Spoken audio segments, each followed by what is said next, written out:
gente, começando aqui mais um podcast, esse especial aqui no AP. E olha só, hoje com a Denise Dantas e recebendo assim essa pessoa ilustre que está sendo um prazer enorme, de uma responsabilidade gigantesca, recebendo ele, Heitor Freire. Denise, eu que me sinto honrado, me sinto feliz em estar hoje no podcast no AP, aqui sendo entrevistado nessa edição especial aqui com você, que é uma pessoa que eu admiro, que tenho muito respeito pela sua trajetória, pela sua vida profissional. Então me sinto honrado e de fato é uma responsabilidade muito grande estar aqui conversando com você e com todos aí que vão nos acompanhar. Muito obrigado. Eu que agradeço. Olha só, gente, aqui com ele, Heitor Freire, que já é deputado federal, eleito em 2018 com quase 100 mil votos. E aí, me conta um pouco sobre a sua história, sua trajetória. Filho natural de Juazeiro do Norte, bom ressaltar isso, gente. Filho natural de Juazeiro do Norte, morou um bom tempo fora do Brasil, né? Isso mesmo. Eu vou contar aqui rapidamente minha história. Obviamente eu tenho 40 anos de idade, então são 40 anos muito bem vividos e onde eu percorri praticamente todo o mundo. Mas assim, como que eu fui parar fora do Brasil? Eu nasci em Juazeiro do Norte. O meu pai era funcionário público da Embratel. O meu tio-avô, que praticamente foi um pai para o meu pai, um avô, Plácido Castelo, foi governador do Ceará. Muitos conhecem ele pelo Castelão. E o Plácido Castelo tem avenida aqui no Juazeiro. Isso, olha só. Avenida Plácido Aderaldo Castelo. Ele também participou na sua gestão como governador da finalização do Horto do Padre Cícero. Por sinal, no sepultamento dele, a velhinha que tinha com o Padre Cícero, quem retirou para o Padre Cícero sepultado foi esse meu tio-avô, Plácido Castelo. Então eu tenho uma história aqui no Juazeiro do Norte. Outras obras foram feitas com ele.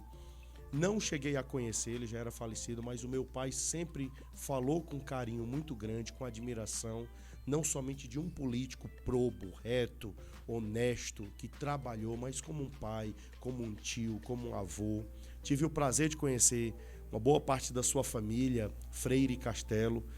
E quando ele era governador, o meu pai voltou do Acre, meu avô cearense, mas foi um soldado da borracha, foi para o Acre. Meu pai, com 17 anos, voltou para o Ceará, onde o Plácido Castelo o acolheu.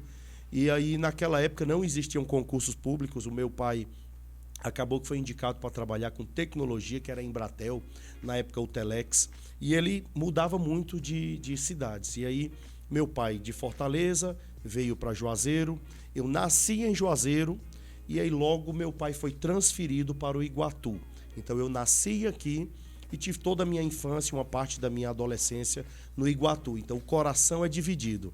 Parte Juazeiro do Norte, onde eu nasci, tenho familiares, tios, primos que moram aqui no Juazeiro. E porque eu cresci no Iguatu, então eu também tenho um coração, um pouco de raiz lá no Iguatu. Meu pai faleceu, eu tinha 13 anos de idade. Meu pai, como eu disse, era funcionário público. Só que ele sabia que a Embratel ia ser privatizada, o que acabou sendo privatizada. Meu pai, já sabendo disso, e ele como um visionário, um empreendedor, ele abriu a sua própria empresa, que ia entrar no ramo de tecnologia. Naquela época estava vindo fax, hoje obviamente está bem avançada a tecnologia. Sim. Só que o meu pai, ele saiu da Embratel. Em uma dessas viagens, fechando o contrato para Crateús, ele dormiu no volante e faleceu. Isso foi um baque para a família que vivia muito bem, do dia para a noite já não tinha nada. Porque como se fosse um servidor público, a gente tinha ainda pensão e tal, só que acabou do dia para a noite, não tinha nada. E eu vi muito sofrimento da minha mãe. Eu sendo o filho mais novo, eu coloquei no meu coração que eu ia cuidar da minha família. E o meu sonho era comprar uma casa própria para minha mãe e dar educação dos meus filhos, cuidar da minha família de fato. Então, com 13 anos de idade, eu não tive aquela adolescência que muitos tiveram. Eu botei um mochilão nas costas, minha mãe não tinha como sustentar os filhos, ela nos levou para Fortaleza, passando dificuldades financeiras, ela distribuiu os filhos entre a família e eu fui morar com a tia em Brasília.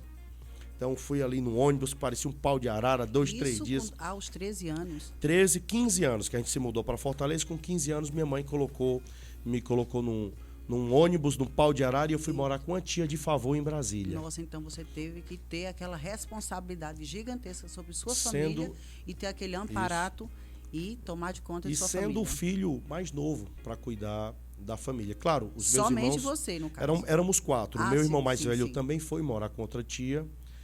O meu outro irmão também foi. Ele logo passou no concurso da Marinha, fuzileiro naval. E eu fui morar com a minha tia. Acabou que quando eu cheguei em Brasília, eu estudando em escola pública, terminei em escola pública, me orgulho disso, porque depois eu vou falar da minha vida acadêmica e nunca foi um empecilho, nunca foi uma barreira para que eu avançasse na minha vida profissional e na minha vida acadêmica.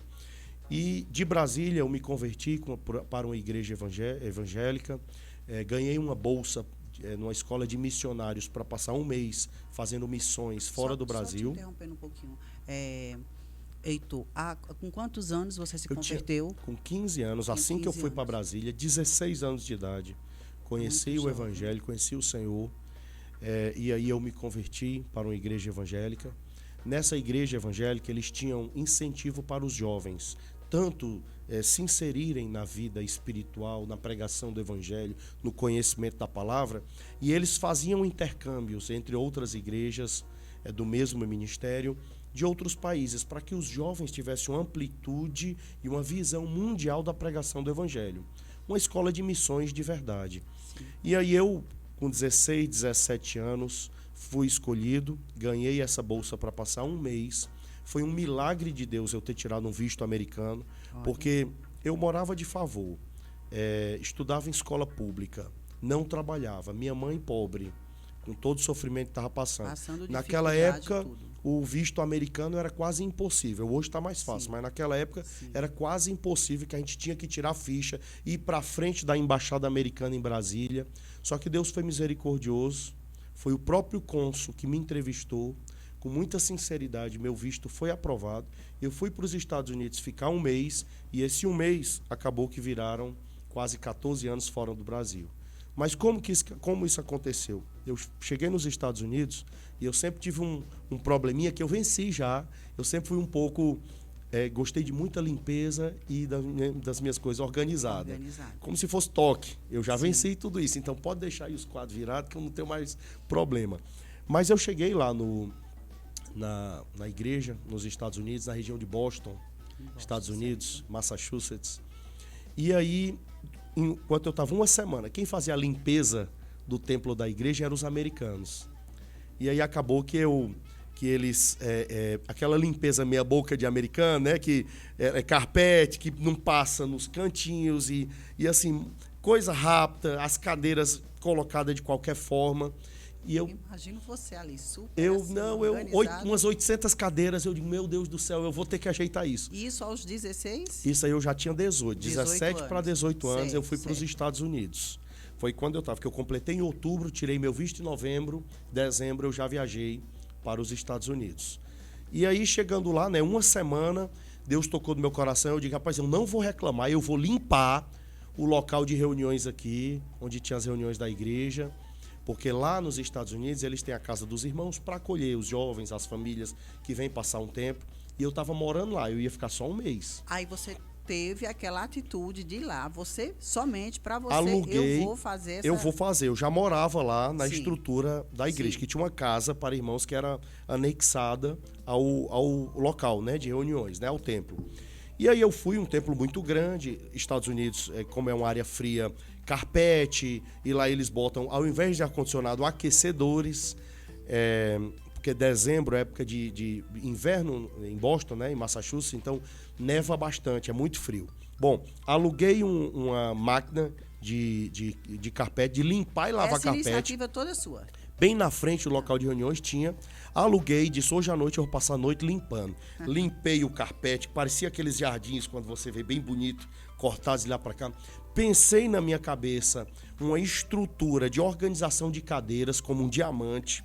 Peguei uma fita métrica e comecei nos centímetros. Cada cadeira tinha tipo de 20 centímetros de uma para outra. Exatos, nenhuma cadeira tinha 21 ou 19. Tinha que ser exato ali. As alas de corredor eram 80 centímetros a 1 metro. Eu sei que eu mudei a organização. Quando foi no dia seguinte, os americanos chegaram no local de reunião e ficaram, meu Deus do céu, o que é que aconteceu? Quem que limpou isso? Porque eu fiquei limpando até às 5 da manhã. Aí eu fui dormir, porque o culto lá era a ceia do Senhor. E aí, mais ou menos às 8 da manhã, eu acordei, 9h30 começava o culto. E eu vi os americanos chocados. Meu Deus, o que é que aconteceu? Quem que limpou e tal? Acabaram que fui eu. Aí o pastor presidente da igreja, ele é um professor de Harvard, era um ex-conselheiro de 2 ex-presidentes americanos, o Nixon e o Reagan. Ele viu aquilo, ele ficou maravilhado. Ele disse, eu quero conhecer esse jovem, quero saber mais dele. E aí ele e a esposa dele me acolheram como se fossem pais. E ele disse, você não vai embora dos Estados Unidos mais não. Você é seu pai aqui, só que você vai trabalhar, pagar seus estudos. Acabei que eu aprendi a falar o inglês. Trabalhei de tudo que um imigrante trabalha fora do Brasil. De entregando pizza, jornal, limpando casa. De tudo que um imigrante faz lá fora. Mas sempre mantendo a organização. É. E ficou quanto tempo lá, Heitor? Acabou que nos Estados Unidos. Aí eu fui estudar, me formei, entrei no mercado financeiro, entrei no mercado subprime, que era o mercado onde muitos conhecem, que foi a bolha americana do mercado financeiro de empréstimos imobiliários. Entrei no mercado, fui para o mercado financeiro. Fiquei num total de 7 anos, quase 7 anos nos Estados Unidos. Depois eu fui convidado por um banco, um grande banco mundial que tinha sede em Londres, na Inglaterra. Eles me convidaram para ser executivo lá. Então fui para a Inglaterra. Da Inglaterra aproveitei, fiz mais 2 faculdades, uma pós-graduação. Então eu fiz um curso superior, fiz um bacharel na Universidade Estadual de Framingham, Estados Unidos. Então, sou grato à educação, que foi através da educação que eu consegui dar os passos mais largos na minha vida profissional, na minha vida financeira. Fui para a Inglaterra em 2007, final de 2006 para 2007. Você foi para a Inglaterra. Fui para a Inglaterra. Foi lá onde você entrou no setor financeiro? Também, eu já estava dentro do mercado financeiro. E aí, na Inglaterra, eu fui executivo de um banco, executivo trainee, fui gerente de agência, sim. Depois entrei como executivo, depois fui ascendendo e cheguei a executivo, ainda muito jovem, que já era casado, casei muito cedo, sou casado com a mesma esposa há quase 20 anos. Quase 20 anos? Quase 20 anos, parabéns. Tenho 3 filhos, isso hoje é raro, viu? Parabéns. Mas isso é a misericórdia de Deus, a Bíblia fala assim, quem está em pé, cuide-se para não cair. Então, todos os dias a gente agradecendo, matando um leão por dia, agradecendo a Deus. E não adianta, é o que eu digo para todos. Todo o sucesso do mundo, dinheiro, poder, status, todo o sucesso do mundo não paga uma família bem-sucedida. Então, valorizem suas famílias. Isso aí é o mais alto preço que tiverem que pagar, paguem, porque família é a base de tudo. Exatamente. Então, deputado, você, sua esposa são cristãos, são conhecedor da palavra, né? A família, sim. Parabéns. Obrigado. Mais uma vez. E aí, da Inglaterra, eu fiz essa pós-graduação, depois fiz um mestrado. Sim. Eu deixo aqui bem claro que todos os meus cursos superiores, de bacharel e mestrados, foram reconhecidos e revalidados pela Universidade Federal do Ceará. Então, não são aqueles cursos que fazem em sim. Cuba, Bolívia, Paraguai, não estou diminuindo ninguém, eu apenas estou dizendo, porque tem faculdades conhecidas que fazem lá fora bacharéis, mestrados e chegam no Brasil, não são reconhecidos, revalidados. Todos os meus foram reconhecidos e revalidados pela UFC, Universidade Federal do Ceará. Depois fiz outro mestrado e hoje estou terminando o curso de Direito na Unifor, minha 6ª universidade. Gosto de estudar bastante. Estudei muitas línguas, estudei 7 línguas, viajei quase 30 países. Nossa. Então, assim, isso, Denise, eu não uso para me exaltar. Sim, entendo. Mais uma vez eu digo que se a misericórdia de Deus, que mostra aquele menino que perdeu o pai, que passou dificuldade, passou dias difíceis, que eu sei o que eu passei. Isso aos 13 anos, você 13, 14, 15, 16. Pai, e sozinho, Denise, como eu fui para os Estados Unidos com um mochilão nas costas. Tudo que a minha mãe me deu naquela época foi $90. E você conseguir vencer na vida, como eu venci, com todos os cursos superiores, volta a um executivo de um grande banco mundial. Financeiramente, hoje, eu tenho tudo que eu tenho, não foi de política, foi fora. Sou uma pessoa tranquila financeiramente, porque Deus foi misericordioso. Deus. Então, tenho 40 anos de idade hoje. Entrei na política, eu acho que era uma das perguntas futuras, né?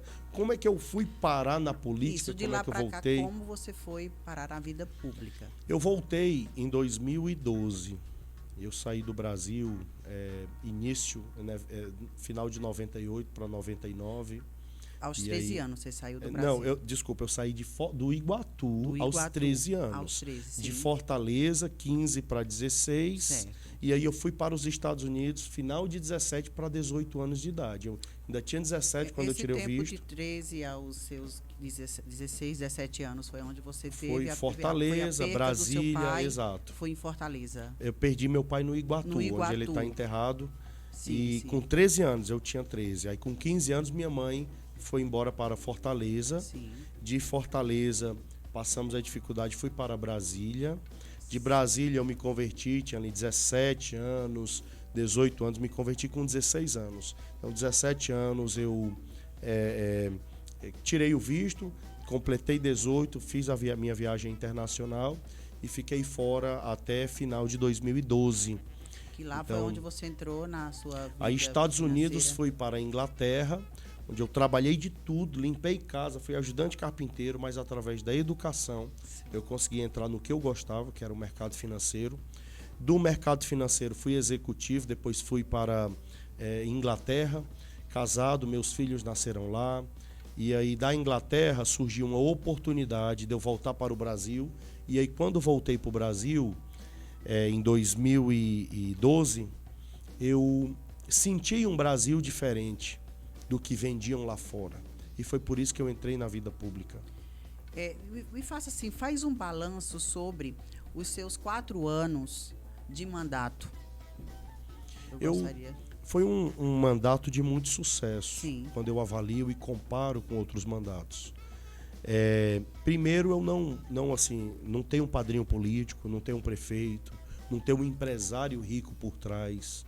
Quando eu tive a vontade de voltar para o Brasil, me venderam o Brasil lá fora como a terra do futuro. As Olimpíadas, a Copa do Mundo, o pré-sal, a terra prometida. Eu ainda acredito que o Brasil é uma nação abençoada. Sim.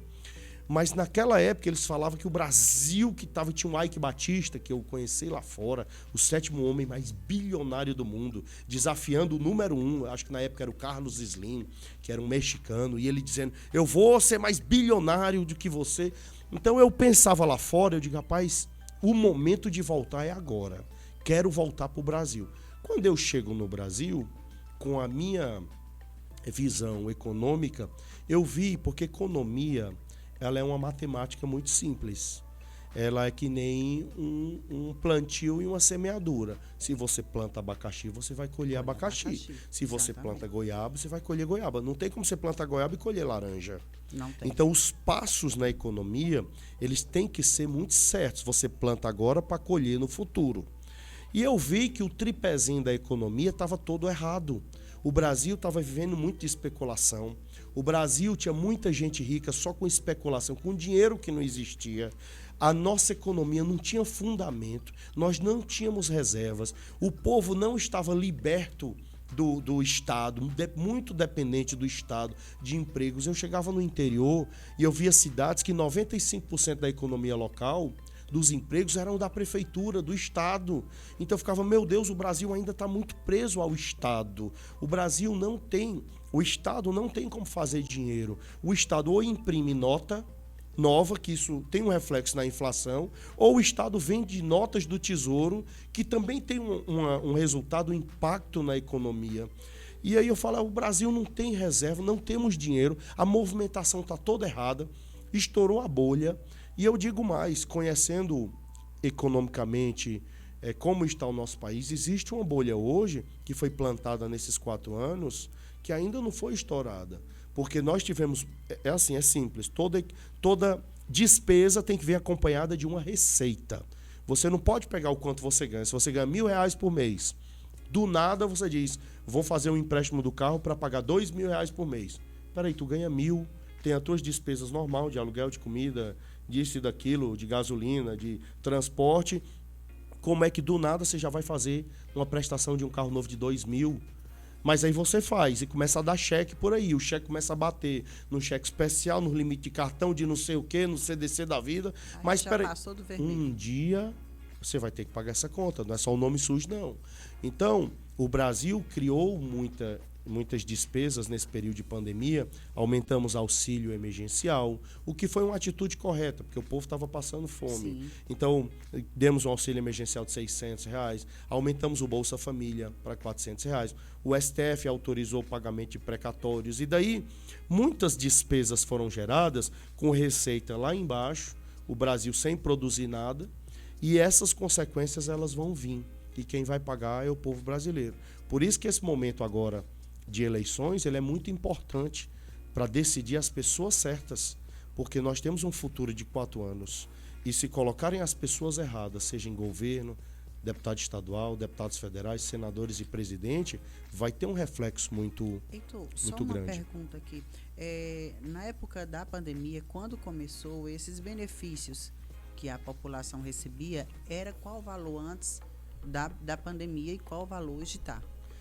Ele foi somente o auxílio emergencial, ele foi somente durante a pandemia, só que o estado de emergência ficou até pouco tempo, então Sim. foram renovados esses benefícios. Então era um benefício que não existia, que foi criado uma despesa nova de uns 40 bilhões anuais. Sim. E aí depois foi pago novamente e hoje o auxílio emergencial não existe mais, porém foi aumentado o Bolsa Família, que era R$ 90 para R$ 400. Algumas famílias que deem 2, 3, 4 filhos, mãe solteira, tem alguma que as pessoas podem ganhar até R$ 1.200. Com isso aí vem outras, a isenção de luz, de não sei o que, vale gás. Foi o que eu pude notar, que assim, o pessoal começou a receber benefícios bem mais altos. Exato. Coisa que não recebia, Isso não sabia o que era receber são despesas de bilhões, despesas de bilhões. Sim. Eu acho que a atitude foi correta, porque foi um momento que nosso povo estava passando fome. Sim. Eu fui um dos que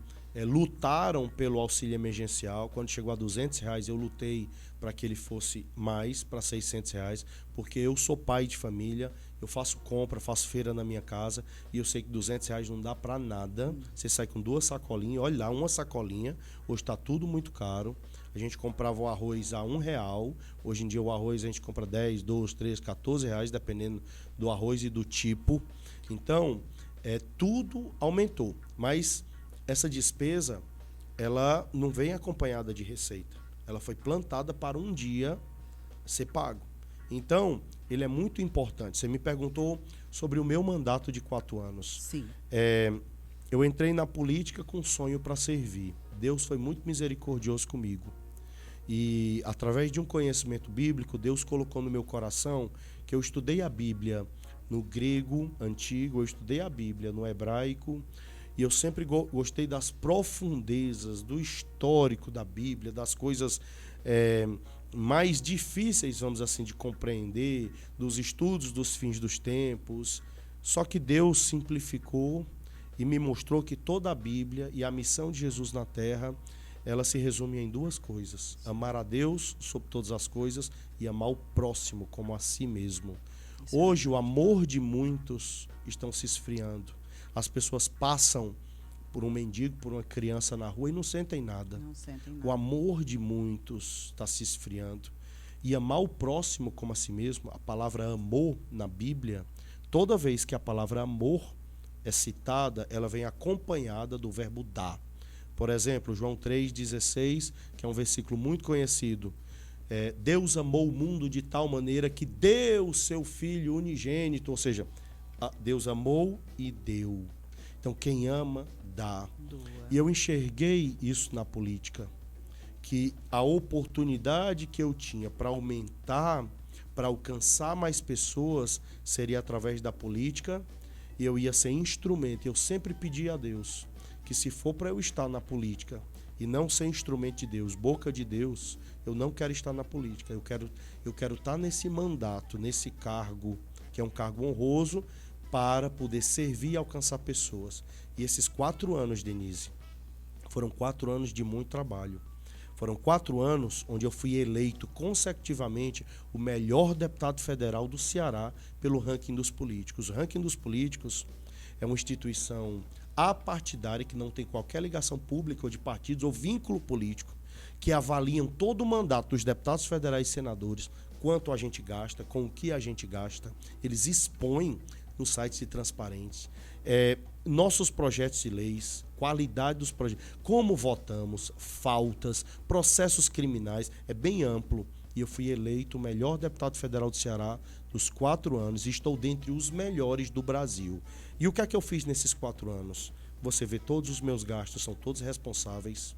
Eu abri mão, Denise, muitos não sabem disso, mas eu poderia ter direito a uma aposentadoria especial. Eu abri mão da minha aposentadoria como deputado federal, abri mão, eu poderia ter. Alguns ficaram, Heitor, você é besta e sua família. Isso é raro, né, num político. Porque é errado, é desrespeito ao povo brasileiro. E muito raro também um político abrir mão. Eu tenho minha aposentadoria hoje, tanto a que eu pago do INSS, como qualquer cidadão, e eu tenho minha aposentadoria privada, que eu contribuo, que é essa que depois eu queria estimular mais a população, principalmente os pais, a começarem a fazer para seus filhos e tal. Abrir mão de qualquer carro oficial, não alugo carro, aluguei certos períodos do meu mandato, mas eu não alugo mais, nunca aluguei em períodos. Eu ia em uma missão oficial, então ali eu alugava, mas não abri mão de carros, qualquer carro oficial, de qualquer aposentadoria especial. Meus gastos sempre foram dentro da racionalidade. E aí acaba que a minha cota foi gasta de forma responsável. Meus projetos de leis, sou o deputado que mais tem projetos de leis, foram mais de 330 proposituras. Inclusive, Heitor, eu gostaria de saber se o senhor tem algum projeto de lei voltado para as mulheres. Tenho muitos projetos de leis, bons projetos de leis voltados não somente para a mulher, o que eu estava falando, que foram mais de 330 proposituras que eu coloquei no meu mandato de deputado federal, que abrangem todas as áreas, desde proteção à mulher vítima de violência doméstica, proteção de crianças contra estupradores, uma pena maior para estupradores, tratando facções criminosas como grupos terroristas, onde a penalidade é muito maior, e vários outros projetos que melhoram a educação, melhoram saúde, melhoram infraestrutura. Mais de 300, o deputado que mais apresentou emendas constitucionais, projetos de leis. Especificamente sobre a mulher, eu fiquei muito assustado com dados que chegaram até nós, onde aqui no Cariri tem altos índices de violência doméstica, comparados com os números de todo o Brasil. Aqui no Cariri, os índices de violência doméstica são altíssimos, e eu não sabia desse dado. Nem eu. Isso aí, a própria presidente do TJ está dando, muitas advogadas antigas, e eu recebi muitas pessoas com essa informação. Sim. E me trouxeram dados aqui do Cariri. Eu nasci aqui no Cariri. Antes de receber esses dados, eu em 2019 apresentei um projeto de lei, porque é o seguinte: quando o réu, quando a pessoa, né, o agressor, o pai, o marido, o companheiro, ele agride, aí vai que a primeira vez ele diz que é réu primário, ele usa recurso que está na Constituição, que é réu primário, que foi só aquela vez, que ele se excedeu, ou que ele bebeu, que ele teve ciúme e tal. Só que nós vimos nos estudos que a maioria desses agressores, eles reincidem. Eles continuam. Aí ele vai preso uma vez, aí a mulher depende dele, pede perdão, não sei o quê. Quando ele agride a segunda vez, a mulher já disse que não agredia, que não era mentira, não sei o quê. Esse cara passa despercebido. Aí existem casos de feminicídio, existem casos de homens que perseguem mulheres, e a cadeia para esse cara nunca chega. Eu tenho um projeto de lei que é prisão preventiva decretada de imediato. O cara é um reincidente, e as mulheres que sofriam essa perseguição, elas ganham um aparelhozinho, que se o homem chega perto uma determinada metragem, né, ou quilometragem, automaticamente começa a bipar e também a polícia é acionada. Só que não dá tempo da polícia chegar. não dá tempo. E aí a mulher sofre a pressão psicológica, mental, espiritual, de toda forma, é agredida. E aí o cara consegue se livrar e não acontece nada. E são tantos os casos, Denise, que é assustador. Realmente. E esse meu projeto de lei, ele não perde tempo. O cara agrediu, reincidiu, cadeia, prisão preventiva de imediato. Pum, cadeia. Não tem nem tempo, é prisão preventiva, não vai ter fiança para ele, não vai ter habeas corpus, é cadeia, prisão preventiva. Pum, entrou na prisão, o mérito tem que ser julgado assim com os fatos. Eu super apoio esse projeto, porque assim, a mulher hoje em dia está muito vulnerável, mulher hoje em dia está muito, quando se trata de briga domiciliar, briga de casal, gente, tem tempo demais para o marido, o namorado, o esposo chegar, convencer, bater e pedir desculpa. E essa questão dele ser preso a primeira vez e logo em seguida pagar uma fiança e sair, tem que acabar, porque ele sabe. E eu escutei, Denise, uma advogada, uma pessoa da sociedade, que ela chegou chorando para mim, porque não é somente o que a gente pensa, que é a mulher que é dependente do marido e que não pode trabalhar e tem um filho, tem aquela pressão psicológica, que ela, prefiro ser agredida e sofrer para que meus filhos comam. Tem muita mulher que é assim, mas também tem os casos de juízas, médicas, advogadas, profissionais, jornalistas, porque eu vi esses casos, Denise, e assustador. É assustador. Então, eu escutei de um advogado, disse assim, então, se o projeto de lei tivesse sido aprovado, ela hoje não estaria passando o que ela está passando, isso agora, atual. Então, projetos que protegem as mulheres contra a violência doméstica, projetos que endurecem as penas contra estupradores. Isso precisa ser... Muitos. Projetos que tratam facções criminosas como grupos terroristas, porque o que acontece hoje é que uma facção, ela queima dezenas de ônibus, carros, que ela assusta uma população, estoura viadutos e ela é tratada apenas como um grupozinho rebelde. E, na verdade, em qualquer lugar do mundo são terroristas. As penas para terroristas são as mais altas na lei, 30, 40 anos de cadeia e sem... progressão de regime, que vai sair 1, 2 anos, 3 anos, 6 anos, entendeu? A cumprir 1/3, 1/4 da pena vai ser, não. Terrorismo, ele é tratado como terrorismo e esses projetos são meus, assim como presídios, Alcatraz brasileira, que cria uma prisão de segurança máxima na Ilha de Trindade, no Espírito Santo, e vários outros. Ao mesmo tempo, eu tenho projetos de leis já aprovados, que beneficiaram a nossa economia com isenção, com incentivo. Foram mais de 330 proposições de muita qualidade, que está no site da Transparência. E é assustador, porque você olha os outros 22 deputados federais, você vai ver que tem deputado federal que nunca sequer subiu uma tribuna para discursar. E somos parlamentares, vem de falar. O parlamentar, ele tem isso aqui. Por isso que a gente tem essa imunidade na fala, que é exatamente para representar, para falar o que o povo brasileiro está sentindo e não pode falar. Exatamente. Então, necessita disso urgente. Mas tem deputados que não sobem à tribuna. Tem deputados que estão ali para fazer leis, criar leis, revogar leis, votar, que nem sequer apresentam projetos de leis. E o povo não olha isso. Então, Denise, foram 4 anos com gastos todos regrados, de muita responsabilidade. Deputado que mais apresentou projetos de leis de qualidade, que relatou e aprovou projetos, que tem deputados que passam a vida e nunca aprovam nada. Em um mandato, relatei vários que foram aprovados. Trouxe muitos recursos para o Ceará. Eu não tenho um prefeito, Denise, mas de 184 municípios, eu trouxe recursos em emendas, obras, grandes obras. A obra da barragem de Lima Campos, que tinha uma rachadura de 15 metros. Mais de 10 milhões, fui eu que trouxe. Obra do Banabuí de 30 milhões, fui eu que trouxe. Conclusão de viadutos. Por sinal, aqui para o Cariri, aqui para Juazeiro do Norte, trouxe mais de 3 milhões de reais para a saúde na gestão do ex-prefeito. Trouxe respiradores.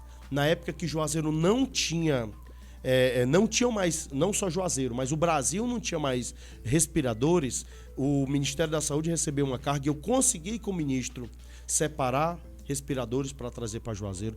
toda a região, Barbalha, Crato, Aurora, Jardim, Brejo Santo, Missão Velha, Milagres, tudo recebeu emendas do deputado Heitor Freire. Heitor, o senhor falou que enviou mais de 250 milhões para 140 municípios do Ceará, não é isso? Isso. O que o deputado Heitor Freire, que é filho do Juazeiro do Norte, aqui da nossa terra, fez para o Cariri? Exatamente o que eu já acabei de comentar. Sim. Para Juazeiro do Norte, mandei mais de 3 milhões de reais para ajudar na saúde, no momento que Juazeiro mais 3 precisou. milhões? Para Juazeiro do Norte, Juazeiro, especificamente. Trouxe Juazeiro. respiradores no momento, no pico da Covid, que não tinha mais respiradores. Sim. Eu consegui enviar respiradores para Juazeiro do Norte. Enviei mais de 1 milhão para Barbalha, enviei mais de 260 mil para Aurora, 250 mil para Jardim, 1 milhão para Milagres. Eu nunca sequer tinha ido em Milagres, foram mais de 1 milhão e 45 para pagos na conta da prefeitura para ajudar na saúde.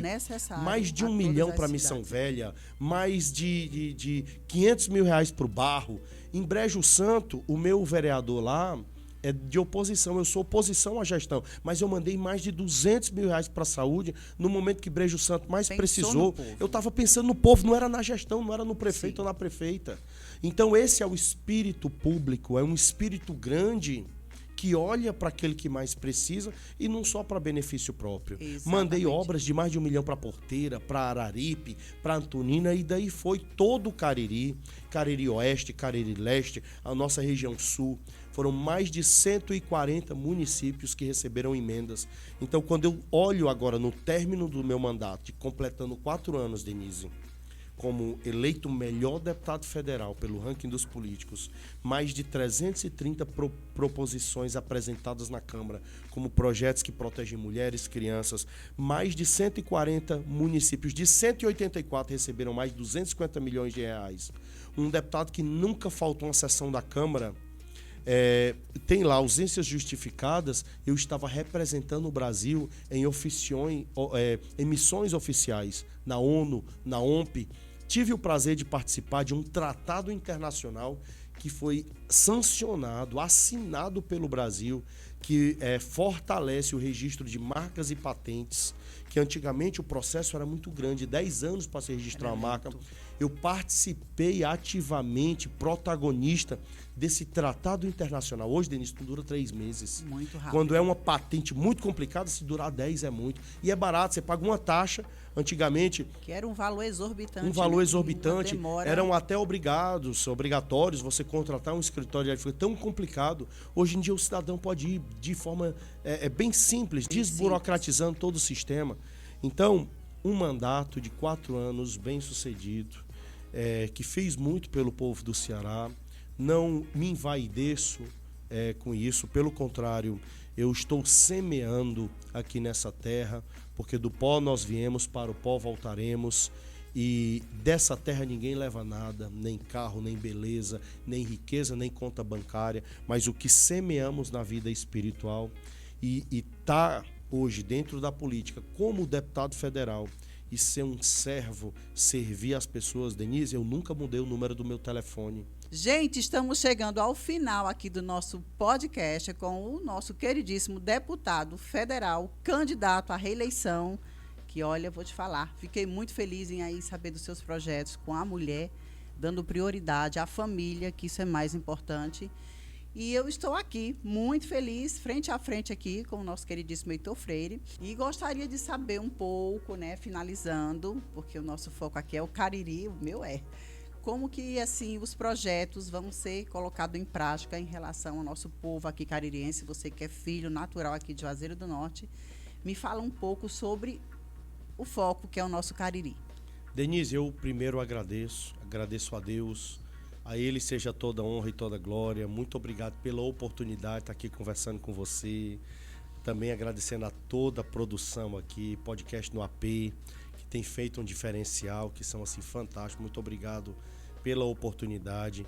Falar um pouco do meu histórico de vida, da minha atuação parlamentar e, claro, me colocando novamente como candidato à reeleição, deputado federal. Sou filho de Juazeiro do Norte, onde eu ando no mundo, não é só no Brasil, na Câmara, em todo lugar. Eu levo o nome de Juazeiro do Norte, do Cariri.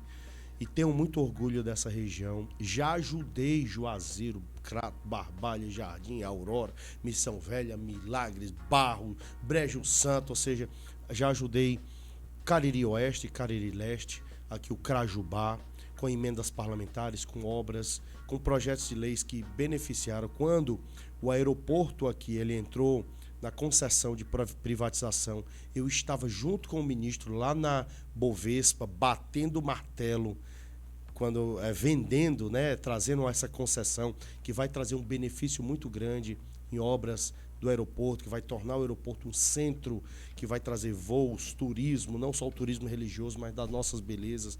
Então, Cariri, eu tenho no coração.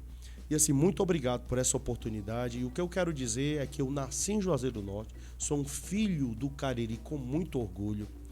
Deixo bem claro aqui que o Cariri é a região mais importante hoje do nosso estado, sem desmerecer o estado.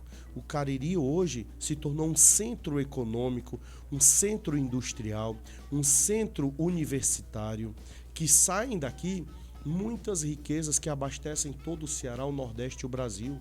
Então essa área merece ser atendida com um olhar muito especial. E eu quero renovar aqui meu compromisso com Juazeiro do Norte, com todo o Cariri, dizendo que o deputado federal Heitor, reeleito, vamos continuar enviando obras, emendas, recursos para toda essa região, não somente para o Crajubá, mas para todo o Cariri. E a minha atuação parlamentar, focando aí, cuidar das nossas crianças, das mulheres, das famílias, das forças de segurança, ou seja, dos profissionais da educação, dos profissionais da saúde, dos agentes comunitários de saúde e endemias, ou seja, cuidar do nosso povo, para que eles melhorem cada vez mais. Então, só tenho a agradecer a oportunidade de estar aqui, a oportunidade de conversar com cada um de vocês. Espero que tenham conhecido um pouquinho mais do deputado Heitor, da minha atuação parlamentar. E agora, como candidato, né, olhem aí minhas propostas, porque é o seguinte, Denise, quando um deputado não tem mandato, ele só pode prometer. Mas quando um deputado ele tem mandato, você tem que olhar o que ele fez. E ser eleito o melhor deputado federal do Ceará, analisando meus projetos de leis, analisando o tanto de recursos que eu trouxe, analisando as propostas que eu trabalhei já, que vou continuar dando seguimento, andamento, e o mais que eu posso fazer. Então eu peço, né, aí o voto de confiança de todos. Meu número é facinho, é o primeiro voto da urna, é o 4444, então me dê essa confiança, esse filho de Juazeiro do Norte, filho do Cariri. E mais uma vez, qualquer coisa, pesquisem aí nas redes sociais, Heitor Freire. E foi uma honra, uma satisfação estar com você aqui no podcast no AP. Foi toda minha. E eu também estou muito grata, tá? Muito grata mesmo por ter respondido de uma forma íntegra e a pura realidade, gente. É o que colocou em prática e o que vai colocar mais ainda em prol da mulher e da família. Muito obrigada, Heitor. Se você me permitir só fazer um adendo final, Sim. Eu não posso deixar, obviamente, já agradecer a Deus, ao meu Senhor, pela oportunidade, que eu sempre coloco Ele acima e à frente de tudo. Mas aqui no Cariri, aqui em Juazeiro do Norte, tem um grande amigo, Dr. Juarez Saraiva, advogado, um homem responsável, de sucesso. Agradeço o Dr. Juarez também e um forte abraço para ele.